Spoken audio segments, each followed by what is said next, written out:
여러분 안녕하십니까? 2월 22일 주일 넘치는 우리 교회 매일 묵상 시작하도록 하겠습니다. 오늘 본문 말씀은 요한복음 7장 14절부터 24절까지 말씀입니다.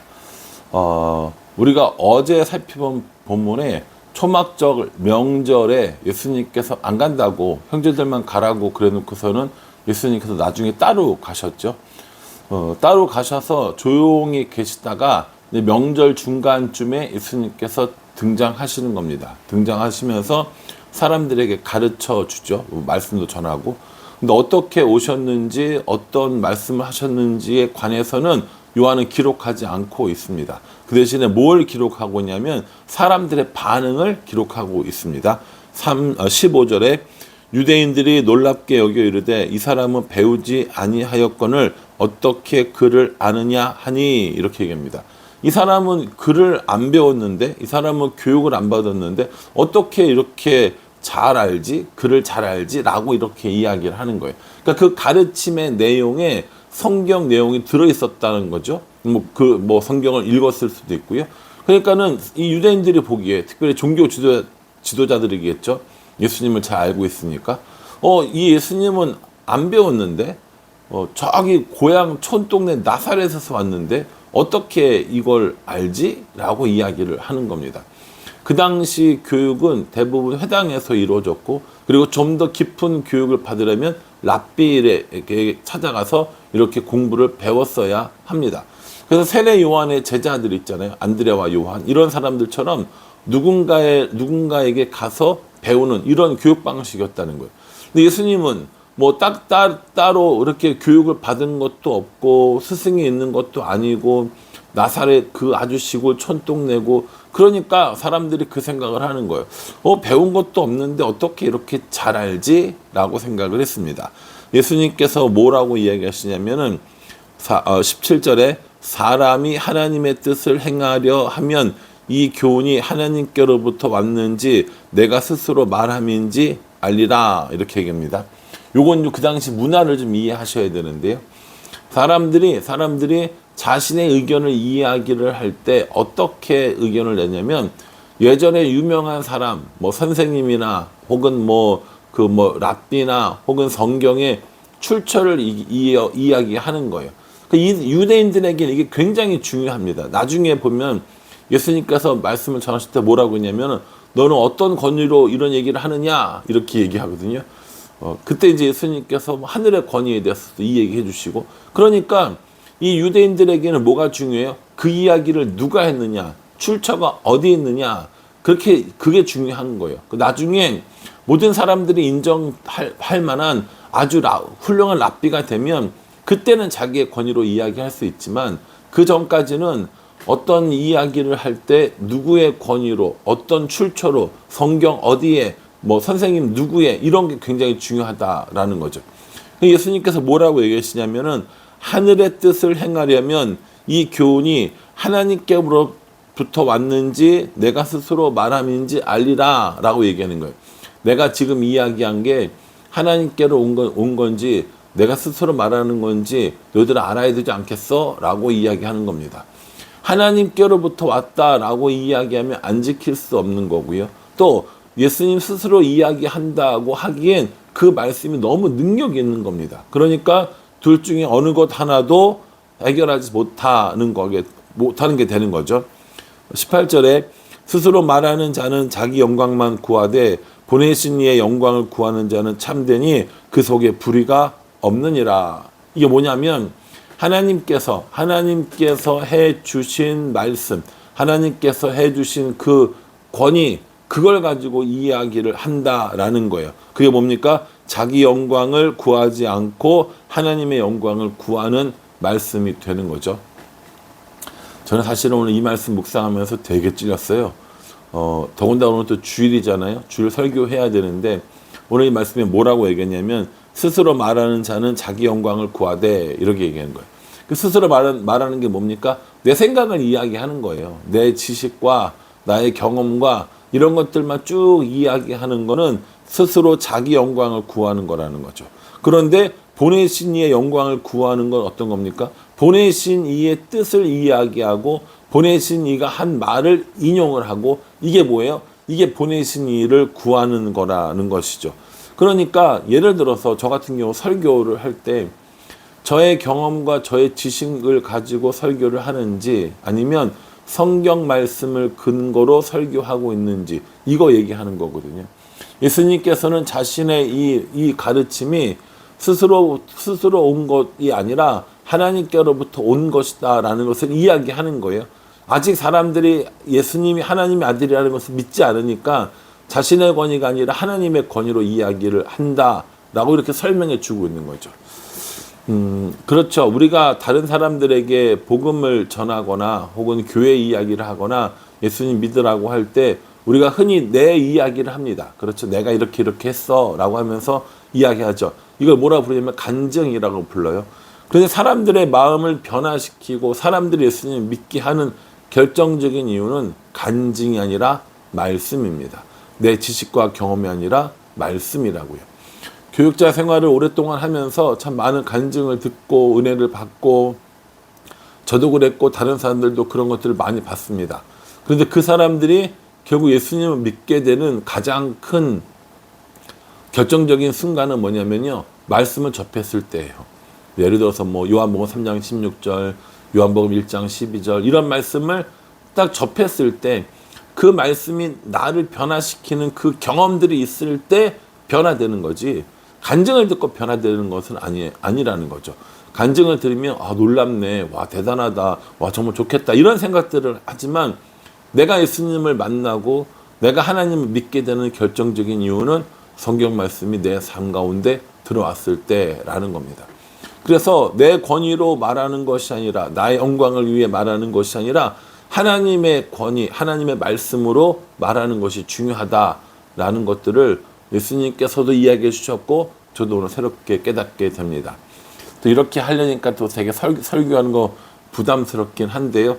설교가 나를 자랑하고 나를 드러내고 내 지식을 나타내는 것인지 아니면 하나님의 영광을 드러내고 하나님의 지식을 말하는 것인지 한번 생각해 보고 저는 이렇게 묵상했지만 여러분들은 누군가에게 이야기를 할 때 내 얘기만 하는지 아니면 하나님 말씀을 전하는지 이게 중요하다는 겁니다. 그래서 간증할 때요. 간증할 때 꼭 간증문 쓸 때 우리가 쭉 쓰고 거기에 나를 변화시킨 성경 구절 혹은 내가 은혜 받은 성경 구절들을 꼭 쓰게 합니다. 원래적으로 할 때는요. 이 구원 간증할 때는 그러니까는 그런 말씀을 통해서 우리가 변화되어진다라는 것을 사람들에게 알려준다라는 것이죠. 오늘 예수님께서 자신의 권위가 아니라 하나님의 권위로 이렇게 가르치고 있다라는 것을 이야기합니다.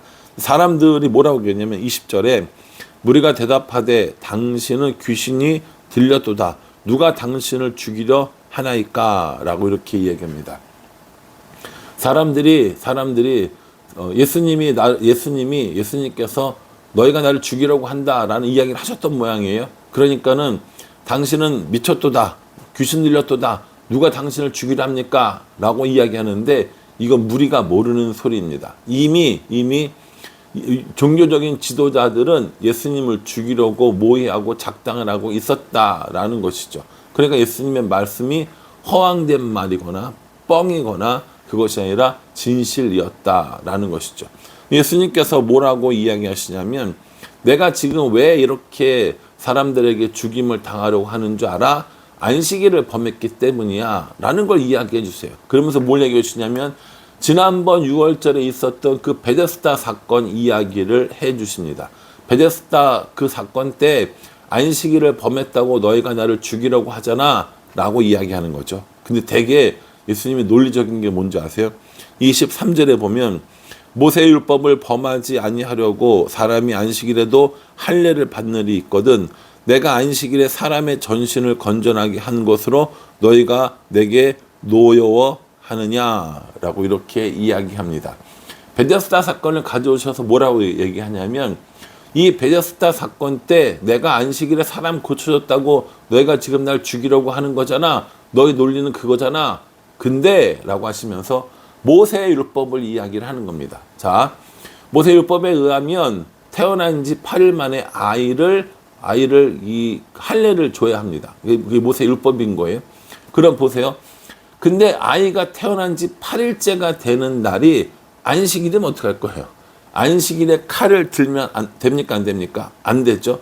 안식일에 자르는 행위를 하면 됩니까? 안 됩니까? 안 된단 말이에요. 그러니까 안식일에는 할례를 행할 수 없어요. 그 행위를 할 수 없다고요. 근데 아이가 지금 태어난 지 8일 되어서 이날 하지 않으면 이 아브라함 때부터 내려온 이 전통이 깨지게 되는 거예요. 그러니까 어떻게 합니까? 어떻게 이 두 가지의 이 충돌된 계명을 했냐면 예외를 만든 거예요. 안식일에는 할례를 해도 괜찮아라고 이렇게 얘기한 거죠. 되게 뭐랄까요? 서로 이 타협점을 찾은 거죠. 8일째 되는 날이 안식일이고 또 안식일에는 칼을 들면 안 되는데 그 이 둘의 이 상충되는 것을 막기 위해서 예외를 둔 거예요. 근데 예수님께서는 뭐라고 얘기하시는 거냐면 야, 할례 하려고 칼 드는 거, 그렇게 안식일을 범한 거, 그거는 예외로 주고 괜찮다고 하면서 한 사람을 온전하게 전신을 다 고치는 일을 안식일에 했다고 나를 죽이려 하는 건 잘못된 거 아니야? 이 얘기를 하는 것이죠. 논리적으로 보면요, 예수님의 말씀이 100번 맞습니다. 할례를 행하는 이 일을 하기 위하여서 안식일에 예외를 두고 안식일에 이 일들을 하게 했는데 한 사람의 전신을 고치는 일을 안식이기 때문에 못하게 하고 안식일에 그것을 했다고 죽이려고 하는 건 율법을 잘못 해석한 것, 잘못 적용한 것이라고 이렇게 얘기하는 거죠. 이런 얘기들 쭉 다 하니까 사람들이 말을 할 수가 있어요, 없어요? 없는 거예요. 입이 10개라도 할 말이 없는 겁니다. 이게 왜 그런지 아세요? 율법은 사람들이 만들었지만 그 율법을 주신 분은 하나님이시고 그 율법의 완성으로 예수님이 오셨기 때문에 아무도 논리로 예수님을 이길 수 없기 때문입니다. 왜냐하면 율법의 완성이신 예수님을 믿지 않고서는요, 율법을 온전하게 지킬 수가 없기 때문인 거죠. 율법은 우리로 하여금 일상생활을 누리게 하는 질서, 이런 차원을 떠나서 우리가 율법을 모두가 다 지킬 수 없으니 우리를 구원하실 구원자를 기다려야 한다라는 사실을 깨닫기 위해서 우리에게 준 겁니다. 그런데 사람들은 그 율법을 지키면 구원 얻는다고 생각을 하죠. 우리 율법을 다 지킬 수가 없어요. 우리 율법을 다 지켜서 구원받는 것이 아니라 율법을 다 지킬 수 없는 존재이지만 하나님 앞에 나와서 예수님을 믿을 때 은혜로 구원받을 수 있다라는 겁니다. 이 사실을 기억을 하고 살아야 예수님이 우리에게 필요한 존재, 우리의 구원자가 된다라는 겁니다. 오늘 예수님과 이 유대인들의 논쟁을 통해서 우리가 기억해야 할 것이 있어요. 하나님의 말씀에 근거한 삶을 살아야 한다라는 것. 그리고 율법을 지키는 삶이 아니라 은혜 가운데 사는 삶을 살아야 한다라는 것.